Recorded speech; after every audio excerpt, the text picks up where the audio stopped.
Hello everyone, नमस्ते।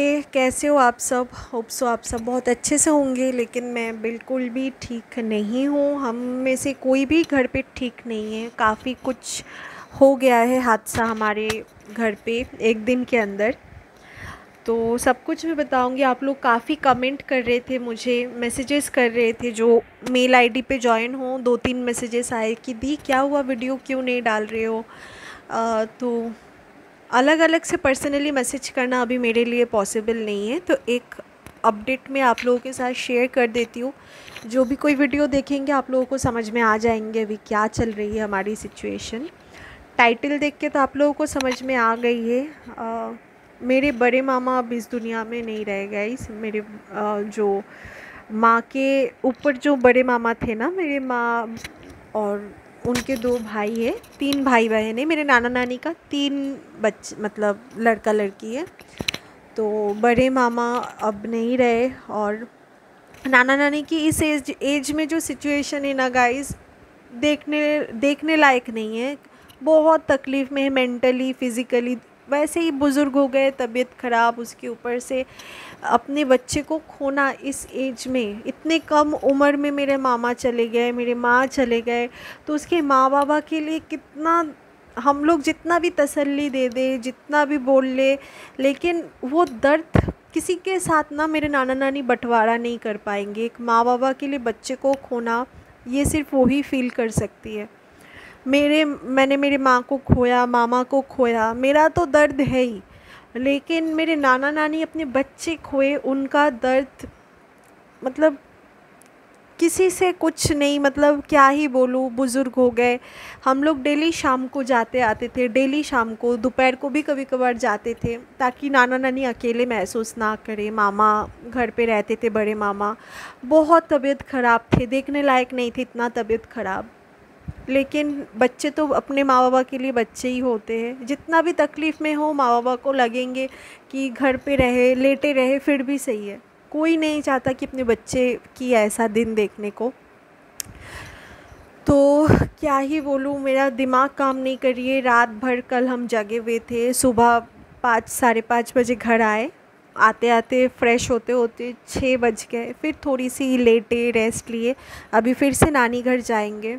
और हम लोग जो डेली आते जाते हैं, मामा को दिखाना, कभी भी आप लोगों ने बीमार हालत में मामा को नहीं देखे होंगे, मेरे बड़े मामा को, क्योंकि वो सब चीज़ें पर्सनल लाइफ वो शेयर करना मेरे लिए, मुझे लगता है वो सही नहीं है। हंसी खुशी जितना शेयर करना है मैं करती हूँ, लेकिन दिखाना मतलब क्या ही देखोगे आप लोग। मैंने नहीं दिखाई कभी भी आप लोगों को, लेकिन ये अपडेट देना ज़रूरी है।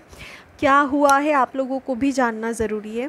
तो काफ़ी दिनों से 6-7 महीनों से ना बड़े मामा की बहुत तबीयत ख़राब थी। बहुत मतलब ऐसे बिल्कुल ना पतले दुबले हो गए थे, खाना पीना बिल्कुल बंद। बार बार नर्सिंग होम भर्ती करते थे, एडमिट करते थे, फिर थोड़ी सी सही होके आते थे।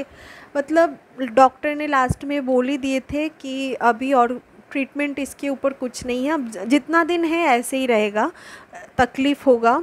तो कल शाम को हम जब गए, मैं और मेरे हस्बैंड, तो बहुत तबीयत ख़राब, ऑक्सीजन लेवल बहुत कम हो गए थे। उस घर पे ही थे तब। मेरे छोटे मामा जो ये नर्स लेके आए थे कि चैनल वगैरह करके राइस ट्यूब देके खाना खिलाया जाए, कुछ किया जाए, मतलब लास्ट स्टेज है घर पे, जैसे जो किया जाए। तो तभी भी ज़िंदा थे मामा, सांस ले रहे थे। तो मेरे हस्बैंड को छोटे मामा ने भेजे कि ऑक्सीजन लेने के लिए। फिर छोटे मामा भी चले गए बात वगैरह करके। मैं मेरी नाना नानी घर पे बैठे हुए थे। तो मामा ने पानी के लिए बोला, बड़े मामा वैसे लेटे हुए थे, पानी के लिए बोला कि माँ मुझे पानी दो। मेरे नानी से पानी मांगा, और पानी पीने लायक भी नहीं थे कि उठा के कोई पानी पिला सके, ऐसे हालत हो गए थे। फिर मैं दौड़ के दुकान में गई स्ट्रॉ लेने के लिए। तो माज़ा के साथ जो पॉकेट माज़ा होती है, स्ट्रॉ मिलती है ना, तो वो स्ट्रॉ लेके आई। पानी तो बिल्कुल भी स्ट्रॉ से नहीं पिया, तो माज़ा पसंद करते थे। तो फिर नाना ने और मैंने बोला कि एक बार मुंह पे लो, बच्चे की तरह हो गए थे पूरा। तो स्ट्रॉ से ना बस एक घुट भी मुंह पे लगाया, टच किया, बस वो ही आखिरी माँ बोलना, वो ही आखिरी पानी मांगना सबसे। और वो ही माज़ा जो सबसे ज़्यादा पसंद करते थे ना ऐसे बीमार होने के बाद, आइसक्रीम माज़ा बिल्कुल बच्चे की तरह, तो वो ही लास्ट जो है मुंह पे लिया एंड सांस लेना बंद कर दिए। मैं तो समझ गई थी सांस नहीं ले रही है, लेकिन नाना नानी को मैं समझने नहीं दी। मेरे हस्बैंड जब ऑक्सीजन सिलेंडर लाए तो मेरे हस्बैंड भी देख के समझ गए कि मामा अब नहीं रहे। तो फिर छोटे मामा जस्ट 15-20 मिनट हुए घर से निकले थे, मतलब घर पे ही थे, 15-20 मिनट पहले ही निकले थे। फिर मामा को मैंने कॉल किया और बुलाया कि जल्दी से आओ, बड़े मामा जो है सांस नहीं ले रही है। तो फिर घर पे आए, देखे सचमुच में मामा अब नहीं रहे। तो बचपन से मामा को देखना जैसे भी हो एक अलग सा ना, वो मामा बिल्कुल निष्पाप जैसे होते ना, बच्चे की तरह, मेंटली थोड़ी सी डिस्टर्ब थे वो मामा, बहुत ही ज़्यादा मासूम बच्चे की तरह जैसे होती है बस वैसे ही थे। कोई भी पाप नहीं मन के अंदर, कुछ नहीं। भगवान जहाँ कहीं भी मामा रहे, बड़े मामा, भगवान उसको नया ज़िंदगी बहुत अच्छे दे, क्योंकि बहुत तकलीफ़ हुआ इस ज़िंदगी में ना, इस लाइफ में बहुत तकलीफ़। पूरा 15 साल जब एज था बड़े मामा का, तब से मेडिसिन खा खा के इतने सालों तक, मतलब कितना झेले होंगे अपने शरीर को लेके। और नाना नानी की तरह माँ बाबा मिले थे, इसीलिए शायद इतने साल इतने अच्छी तरीके से नाना नानी ने अपने बच्चे को रखा। दूसरे फैमिली में होते तो शायद पता नहीं कितना क्या कर पाते, लेकिन माँ बाबा के लिए जितना 100% अपने बच्चों के लिए देने की कोशिश करती है, वैसे मेरे नाना नानी भी अपने तरफ से पूरा कोशिश किया। और जब लास्ट मोमेंट पे देखने लायक नहीं थे मेरे नाना नानी को, इतना टफ सिचुएशन से हम लोग, क्या ही बोले गाइस, कितना मैं क्या बोलूँ, जो भी बोलूँ ना वो छोटा पड़ रही है।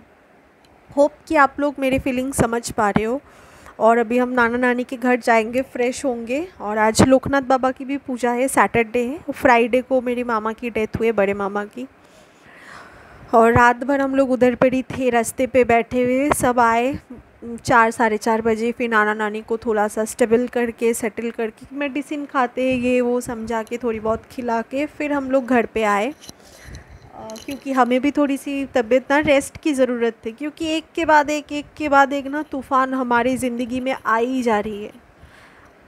तो जो भी हो, अभी हम लोग फिर से फ़्रेश होके निकलेंगे नानी के उधर पे। और ज़िंदगी भर जितने दिन हम हैं, सांस चल रही है, नाना नानी की सांस चल रही है, में जितना हो पाएंगे जैसे भी करके हो, नाना नानी को अकेले महसूस नहीं करने देंगे। जैसे भी जितना मेरा हिस्से का प्यार है मैं देने की कोशिश करूँगी, जैसे भी हो, ताकि वो जो दोनों है ना, उनको अकेले फील ना हो। क्योंकि हम लोग इतने दूर में रहते हैं, मेरे छोटे मामा भी थोड़ी सी मतलब अलग जगह में रहते हैं।